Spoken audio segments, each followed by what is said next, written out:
Guten Morgen, ich begrüße dich auf einer weiteren Etappe auf dem Roadtrip hier durch Sri Lanka. Es geht heute von Mannar nach Jaffna. Das sind ungefähr 120 Kilometer. Ich glaube 115 Kilometer ist meine Unterkunft entfernt. Da fahre ich als erstes hin und dann werde ich ein bisschen die Stadt erkunden. Ich hoffe, dass ich jetzt auf dem Weg was zum Frühstücken finde. Ja, wie gesagt, die Fahrt dauert ungefähr 2 Stunden laut Google Maps. Ich denke mir mal, mit 3 Stunden bin ich gut dabei. Und es ist jetzt 8 Uhr, also lass uns loslegen. Dann bin ich gegen Mittag in Jaffna oben im Norden. Von Asien bis Afrika, Amerika und Europa. Mit jedem Schritt ein neues Abenteuer, das mich lockt. Durch grüne Oasen Asiens und über die schneebedeckten Gipfel der Alpen auf Roadtrips ohne Ziel entdecke ich die Welt. Weltenbummler, das ist mein Leben mit Herz und Seele, jeden Tag aufs Neue, mit Bus, Bahn und Tuk-Tuk immer wieder neu erleben. Buy the ticket, take the ride, das ist mein Ding. Street Food, Local Life, das ist mein Ding. Mit kleinem Budget die Welt zu erobern, mein Ding. Jeden Morgen, bevor es losgeht, soll ein kleiner Check am Tuk-Tuk durchgeführt werden. Dabei wird der Ölstand, die Bremsflüssigkeit und die Reifen überprüft, ob sie noch genügend Luft haben. Das Ganze dauert vielleicht 5 Minuten und das Tuk-Tuk ist startklar. Gipfel der Alpen auf Roadtrips ohne Ziel entdecke ich die Welt, decke ich die Welt mit Ohren, das ist mein Leben, mein Ding. Mit Herz und Seele jeden Tag aufs Neue, mit Bus, Bahn und Tuk-Tuk immer wieder neu erleben. Buy the ticket, take the ride, das ist mein Ding. Street Food, Local Life, das ist mein Ding. Mit kleinem Budget. Die Fahrt nach Jaffna hoch ist angenehm. Die Straße ist gut, der Verkehr ist sehr übersichtlich und somit komme ich gut voran. Bis zu meiner Unterkunft sind es 120 Kilometer und diese steuere ich als erstes an, um mein Gepäck dort loszuwerden. Danach geht es dann gleich weiter, die Halbinsel zu erkunden. Das ist mein Leben mit Herz und Seele, jeden Tag aufs Neue, mit Bus, Bahn und Tuk-Tuk immer wieder neu erleben. Buy the ticket, take the ride, das ist mein Ding. Street Food, Local Life, das ist Ich bin mein jetzt zu diesem Cassandra Beach hochgefahren. Der liegt so gute 20 Kilometer entfernt von Jaffna. Und ja, ich habe ein Restaurant gesehen, da gehe ich gleich zum Mittagessen hin. Es ist Lunchtime und wenn ich schon was finde, das ist ja super. Dann werde ich mir vielleicht noch ein Eis gönnen und mich kurz ein bisschen hier an den Strand noch umschauen und vielleicht mal einen Moment hinsetzen, bevor es dann weitergeht noch. Ich möchte noch mir den Leuchtturm ansehen und dann werde ich wahrscheinlich wieder auf die Rückfahrt gehen, denn es ist ja schon ein bisschen beschwerlich, die Anreise mit dem, mit der Straße. Also, aber jetzt genießen wir erstmal den Beach.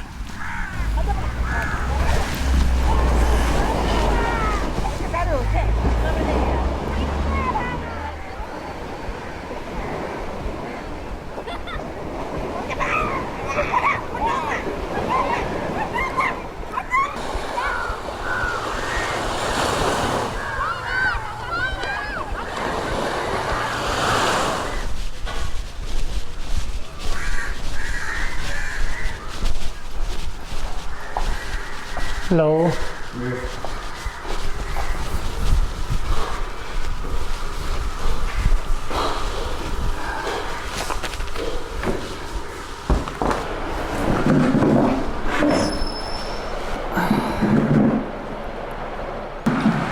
Ich habe halt Glück und ich habe auch was zu essen im Restaurant bekommen.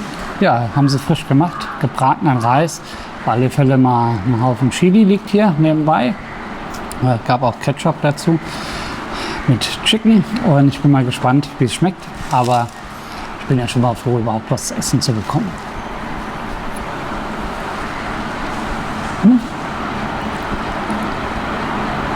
Gar nicht mal schlecht.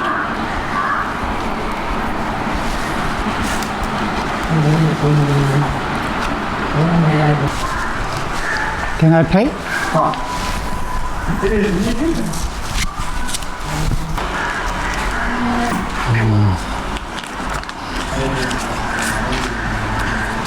Okay.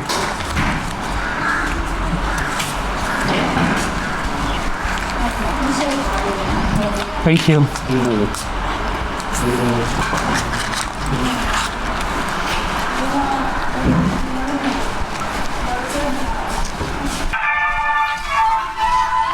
Hello.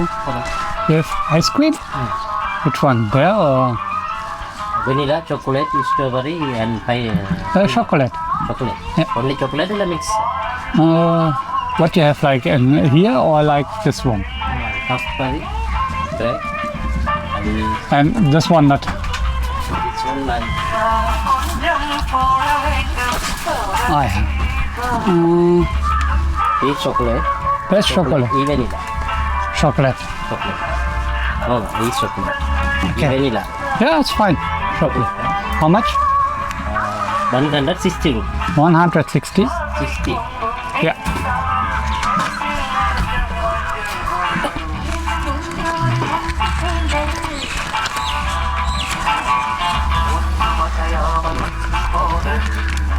Thank you.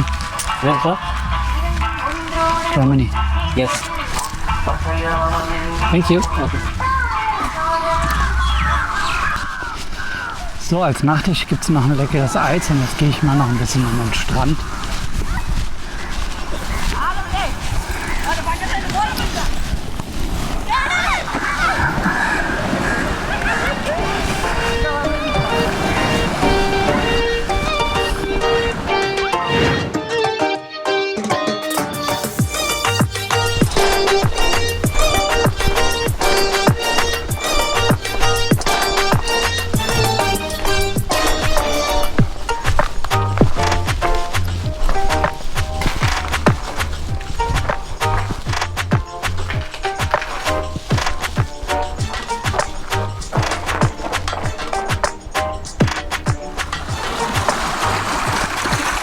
Ich bin jetzt hier am alten Koperlaben Leuchtturm angekommen und ja, hoch kann man leider nicht mehr gehen, seht ihr ja jetzt gerade.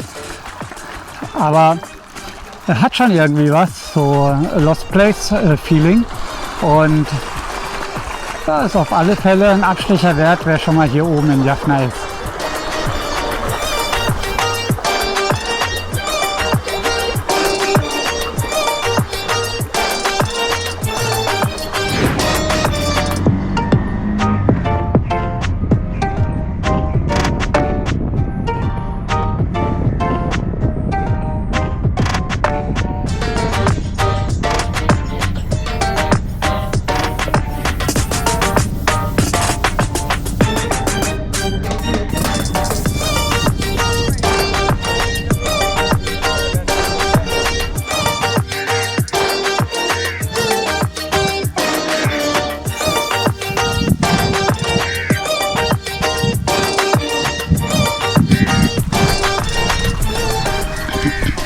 Ich stehe jetzt hier am Chetty Pier mit meinem kleinen Tuk-Tuk und ich möchte ja gerne weiter und zwar darüber.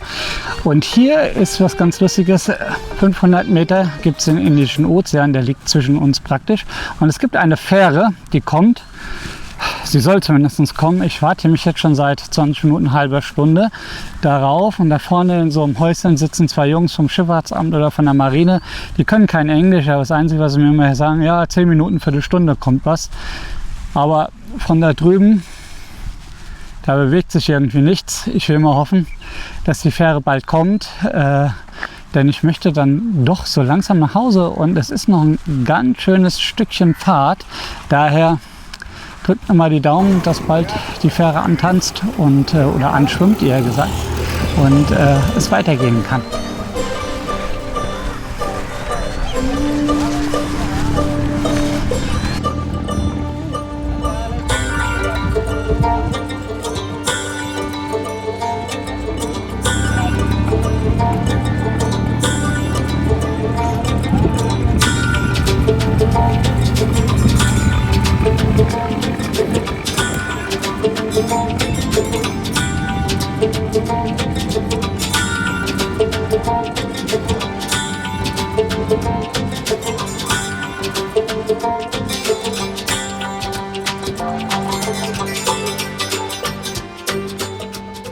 Die Keiz-Karainaga-Fährverbindung ist eine unverzichtliche Transportoption und verbindet die Inseln Keiz und Karainaga über eine malerische Meeresenge.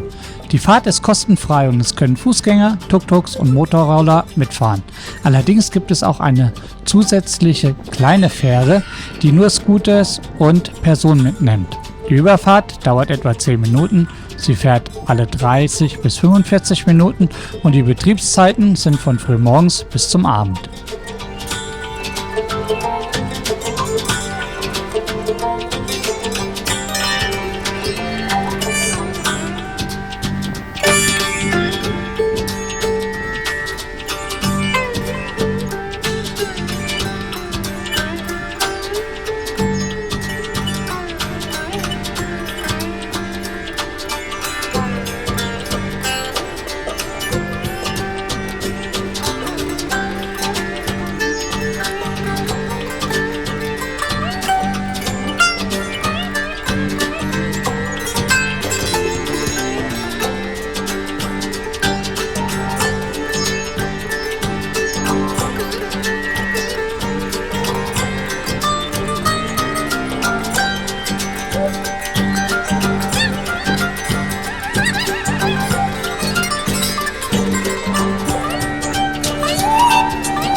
Guten Morgen. Ja, heute beginnt der Tag 2 hier oben in Jaffna. Das ist ja ganz im Norden in Sri Lanka. Gestern Abend habt ihr ja noch gesehen, bin ich noch zu schnell zu so einem Supermarkt gefahren. Hab mir etwas zu knabbern und zu trinken gekauft für den Abend. Jetzt sitze ich hier beim Frühstück und es sieht echt wunderbar aus. Also ganz toll. Samosas, irgendwas mit Kokosnuss. Ich habe vergessen, wie es heißt. Er hat es mir erklärt. Aber ja, bevor es jetzt losgeht, es geht auf alle Fälle zu dem Jaffna Fort, zu der wunderbaren Bibliothek hier. Und dann möchte ich ganz hoch im Norden an den nördlichsten Punkt von Sri Lanka fahren. Und San Pedro ist auch nochmal so ein Leuchtturm. Also jetzt lasse ich mir erstmal mein Frühstück schmecken und dann geht's los auf die Fahrt hier quer durch Jaffna.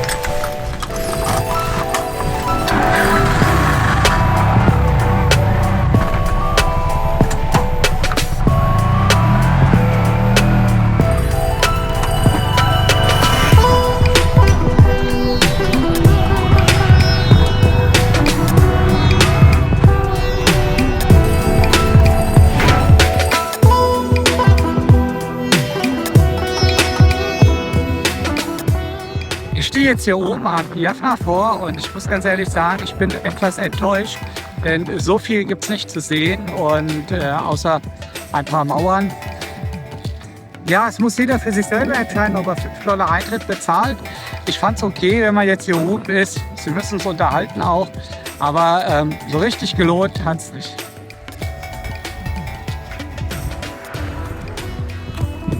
Es ist ziemlich blöd, wenn du abends beim Sichern der Videos feststellst, dass am Mikrofon der Ausgang zur Kamera plötzlich defekt ist.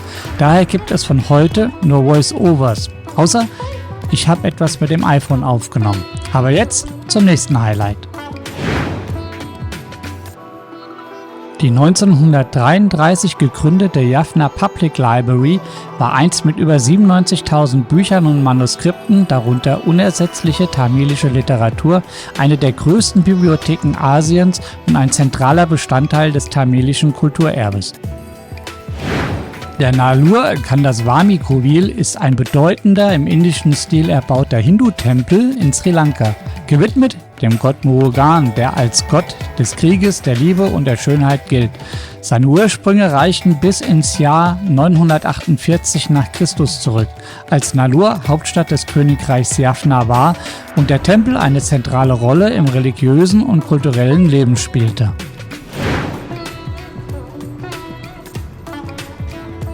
Guten Morgen, ich bin eben gerade zu dem Kerilesarai Nangulasmaran Tempel gefahren. Das ist ein Hindu-Tempel. Und als ich aus der Stadt raus war, hat es mal richtig schön angefangen zu regnen. Man hört es auch noch ein bisschen donnern. Aber ich glaube, das Große ist jetzt erstmal hier vorbei.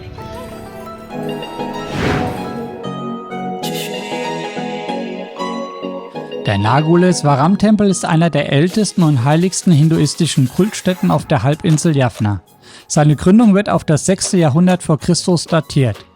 Als einer der 5 Iswaram-Tempel Sri Lankas ist er dem Gott Shiva gewidmet und ein wichtiges Pilgerziel für Tamilen und Inder. Im Lauf seiner Geschichte wurde der Tempel mehrfach zerstört. 1621 von den Portugiesen und später während des Bürgerkriegs durch die srilankische Luftwaffe. Trotzdem wurde er immer wieder aufgebaut. Seit 2012 ist der Tempel nach umfangreichen Wiederaufbauarbeiten wieder für die Öffentlichkeit zugänglich.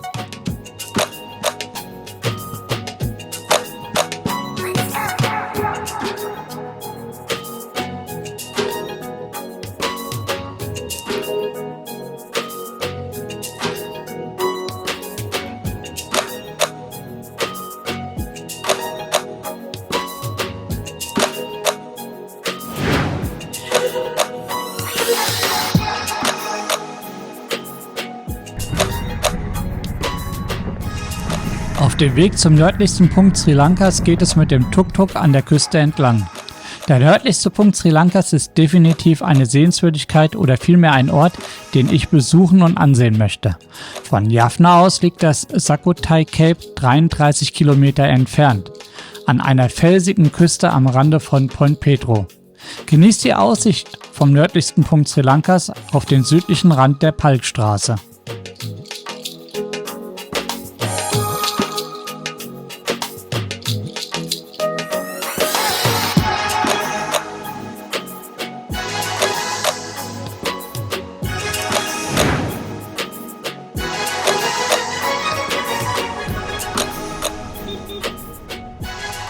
Weiter geht es mit dem Tuk-Tuk zum nördlichsten Briefkasten.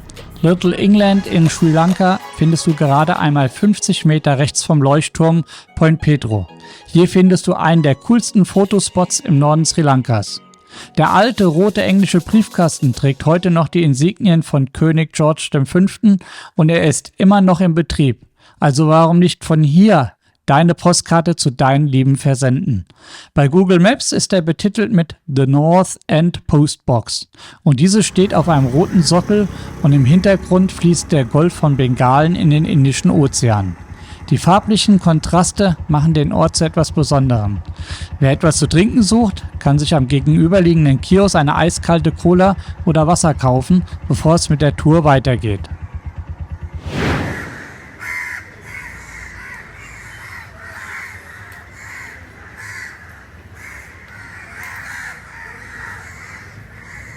Der Point Pedro Leuchtturm ist der nördlichste Leuchtturm Sri Lankas und wurde 1916 von der britischen Kolonialverwaltung am südlichen Eingang zur Pike-Straße erbaut.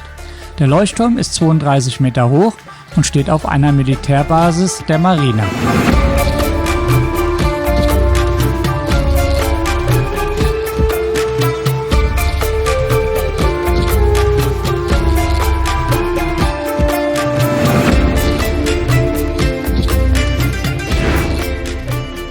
Die Nilavarei, auch bekannt als der bodenlose Brunnen, ist eine einzigartige Naturattraktion nahe Jaffna. Entstanden durch den Einsturz einer Gesteinsschicht, die eine mit Wasser gefüllte Kalksteinhöhle freilegte, ranken sich viele Legenden um diesen unterirdischen Brunnen. Seine Besonderheiten sind bemerkenswert. Niemals versiegend. Selbst in lange Dürreperioden trocknet der Brunnen nicht aus und ist eine wichtige Wasserquelle für die umliegenden Bauern. Süß- und Salzwasser. Die oberen 12 bis 18 Meter führen Süßwasser. Darunter wird es salzig. Ein Hinweis auf die Verbindung zum Meer. Tiefe und Ausmaß. Entgegen seinem Namen ist der Brunnen nicht bodenlos. Die sri-lankische Marine hat seine Tiefe auf etwa 52 Meter bestimmt und dabei mehrere unterirdische Tunnel entdeckt. Er ist etwa 7,5 Meter lang und 12 Meter breit.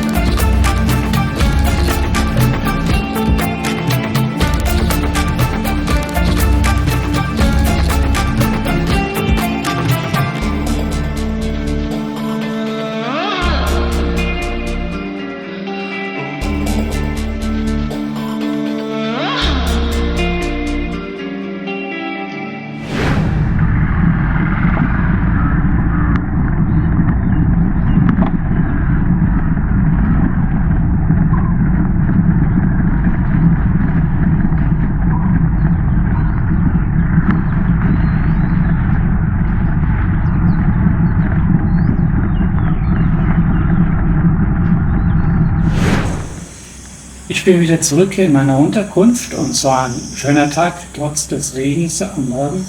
Erst war es so richtig heiß und dann kam der Regen und dann war es total angenehm, also war super. Auch die Fahrt war angenehm und die 100 Kilometer ungefähr waren auch super. Mir hat es super viel Spaß gemacht, vor allen Dingen oben der Briefkasten am nördlichsten Punkt, den fand ich super gut und ich hoffe, dir hat die Folge gefallen, auch wenn es leider Tons geben darf und ich das alles nachvertonen musste mit dem Voice-Over. Sorry dafür.